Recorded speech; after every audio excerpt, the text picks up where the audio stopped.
Welcome back to Grief Inspired. My name is Catherine McNulty, and today we are talking about how to up level a gratitude practice. Today I'm in my backyard. The day is beautiful. It's gorgeous. I have my San Marcos t-shirt on that I got so that I will never forget San Marcos and the time that I spent here. It's been a lot of years, and as we get ready to depart and move to the East Coast, I want to soak in as much of the outdoors here as I can. You can see that everything's green, it's thriving, it's growing. Very, very excited for what comes next. So today I want to talk about gratitude with you.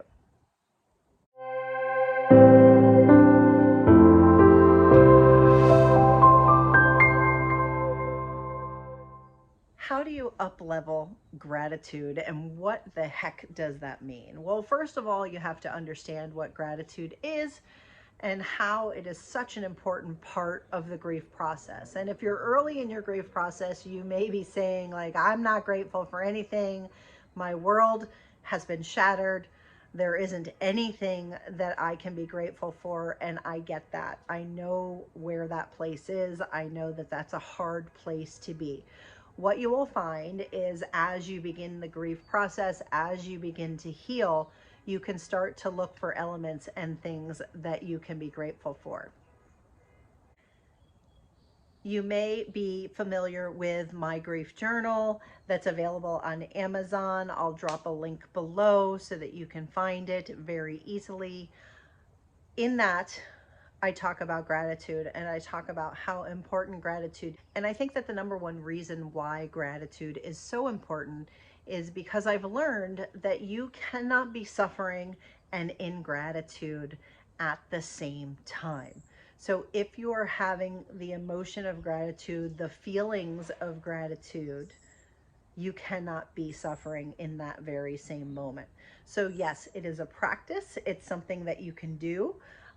You can feel better momentarily, and then yes, your grief will come back. But it is a practice that you can use, and over time, it will help you to really be grateful for the things that you have versus focusing on everything that you've lost, because you're not going to forget what you've lost. But sometimes we need to remember the things that we still have. So when we ask ourselves, what is gratitude all about? What is gratitude? Gratitude is something that you receive. And Joe Dispenza talks all the time about this receiving element of gratitude. It's something that you already have, and it's something that you're receiving. And I love that. So when you say, what can I be grateful for? Well, what are the things that you actually already have?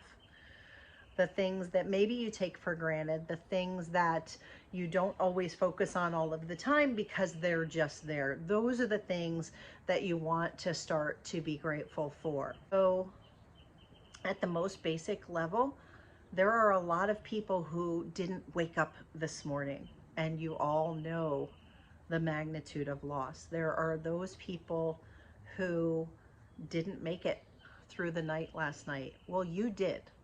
And so you can choose to be grateful for your life, that you get to live another day. You get to tell someone that you love them. You get to experience whatever it is that brings you joy in your life. And it is a process. I understand that. So if you are early in grief, don't think that that's that I'm missing that, because I get it. I was there for a very long time. So to start a gratitude practice, you really start with my journal. That asks you to choose 3 things every day to be grateful for. You can choose to be alive. You can choose to still have breath in your lungs. You can choose the people who are close to you, who are supporting you on your grief journey. You can choose the love that you have for the person that you're missing, and you can be reminded that the reason why you hurt so much is because of that love, and you can be grateful for that love even though it hurts. You can absolutely have dual emotions going on at the same time. You can feel the pain and you can feel gratitude at the same time. You can feel grief and you can feel love at the same time. You can feel anger and you can feel sadness and hurt at the same time. So these dual emotions are something that are oftentimes new for us when we go through the grief process, but they are very real, they are very valid. And in my opinion, they are something to express gratitude for and to be grateful for, because only those of us who have gone through the grief process and who have started to heal can really understand the depth and the breadth of that. And so when we talk about a gratitude practice and up-leveling it, well, if you're just doing 3 a day, one way to up-level your gratitude practice is to do more gratitude. So can you take and find 10 things a day to be grateful for? Can you find 25 things a day to be grateful for? Can you find 50 or 100? You know, something that's really unique, and I've been taught by my mentor, is that when you're having your hardest days, when you're really frustrated or challenged by the life that you have, the things that are going on, that you can go to gratitude and you can write gratitude until the angst, until the suffering, until the pain lifts a little bit. So how many gratitudes is that? She's told me that she's gotten to, 1,000, writing a different types of gratitude, different things. But getting to 100 is a significant accomplishment. And sometimes that's what it takes. So one way to up-level your gratitude is to do more gratitude. You can also do gratitude more often. I often say that gratitude is a practice. And so reminding yourself of what you're grateful for on a regular basis can be really helpful to the healing process. So maybe put a post-it on your bathroom mirror or in your car that reminds you to say the things that you're grateful for. So stop and take a moment and say, what are 2 things that I'm grateful for right now in this very moment? No, seriously. I want you to drop below, what are 2 things that you can be grateful for right now in this very moment. For me, I'm grateful to be outside. I'm grateful to be here with you. I'm grateful to reach the number of people that I can reach on this YouTube channel. And as you start to do gratitude, you will notice that gratitude comes more freely, that you can find more things that you already have, the things that you're receiving. What are you receiving? What are the things that you can be thankful for? And that's what gratitude is. Now, when we talk about up-leveling gratitude, how can you do that? Well, it is easy to be grateful for the things in our life that make life simpler, the things that bring us joy, the things that help us, the people that support us, the feel-good feelings that we have. But in order to up-level gratitude, here's one that I'd like you to try. Can you be grateful for the struggles that you're going through? Can you be grateful for the challenges that you're coming up against as you grieve? Can you be grateful for the people that are the most difficult for you as part of your grief journey? Can you be grateful for the things that you don't want to face? Can you be grateful for the things that are most difficult? And if you can start writing gratitude for the things that are the most difficult, it will shift your gratitude practice in a whole new way.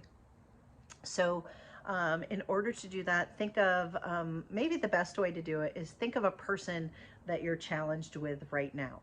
A person who maybe is over intrusive, or a person who you feel like should be calling you and has completely ghosted you.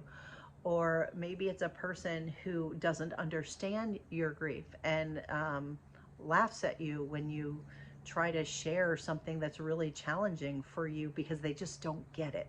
Start writing gratitude and see if you can get to 10 with that kind of a person. So try that out. Drop a comment below. Let me know if that helps. Now, another way to up-level gratitude is to look at gratitude a little bit differently. Now, most of the time when we are asked, what are you grateful for? Most of us will say, well, we're grateful for our health. We're grateful for our family and friends. I'm grateful to have a roof over my head. I'm grateful to have a job and an income. If you're actively working, I'm grateful for support. Maybe it's support from the government if you're not actively working. These are the big things in our life. A way to up-level gratitude is to think about the smallest of things, the simple moments, the things that you overlook, the things that you bypass. These are the things where a lot of the beauty lives. And when you are thinking about gratitude, gratitude is less analytical, it's less in your mind, and think about your gratitude in your heart. What makes you feel something special? What gives you the warm, fuzzy feelings? What makes you feel calm? What makes you feel thankful and grateful? Because that's what gratitude is, right? And I'm talking in your heart, not in your heads. It's so easy to be in our head, but gratitude really up levels when you move into your heart. So I was sharing with my grief course clients that I often will take pictures of my son while he's sleeping, and he thinks I'm ridiculous, but I have them all over my phone because seeing him sleeping gives me such a moment of gratitude, because I know what it feels like to lose a son. I know that tomorrow is not promised. And so I want to be grateful for that very moment. And when I can capture him sleeping and maybe he's snoring a little or drooling a little, I want to be grateful for that. And I want to capture that moment. When I use my essential oils and I put them on for the first time, maybe before I go to sleep or in the morning to energize me, and I put them in my hand and I inhale them, I am reminded to be grateful. It's the little things. It's the text message from somebody that makes you laugh. It's the person who sends you the craziest emojis or little memes that just make you smile throughout the day. Be grateful for that. The person who goes above and beyond for you to help you because maybe you're a little overwhelmed. Be grateful for that. And so it's all the smallest things, the littlest things that bring you joy. Maybe it's a favorite type of coffee. Maybe it's your favorite meal. Maybe it's somebody's smile. Maybe it's just going to a certain place or sitting and being still. What are the things that you can be most grateful for? And what are the things that you're missing? What are the things when you look around your life and your home or your car or wherever you happen to be right now? What are you grateful for? What are the things that if you didn't have them, you would miss them and you would want them back? That's what gratitude is. And so these are all the different ways that you can up-level your gratitude practice. You can do more gratitude. You can focus on the things and how to be grateful for the things that challenge you the most, that cause you struggle and angst and worry. How can you be grateful for them? And what are the little things that you can do and be grateful for that you might be missing? These are all ways to up-level your gratitude practice. So keep doing your gratitude. Remember that it is a practice. Keep going. Know that it will support you. You cannot be experiencing the emotional feelings of gratitude, the warmth of gratitude, and be suffering in the same moment. So if you want to alleviate a little bit of your suffering, do more gratitude. I hope that helps. Please let me know what you think. Let me know how many things you've been able to get to on your list. What's the highest number of items of gratitude that you've got to? Let me know that. And just keep going. It is a practice. You're doing great. Things are going to continue to get better. And as always, there is always hope. Bye for now.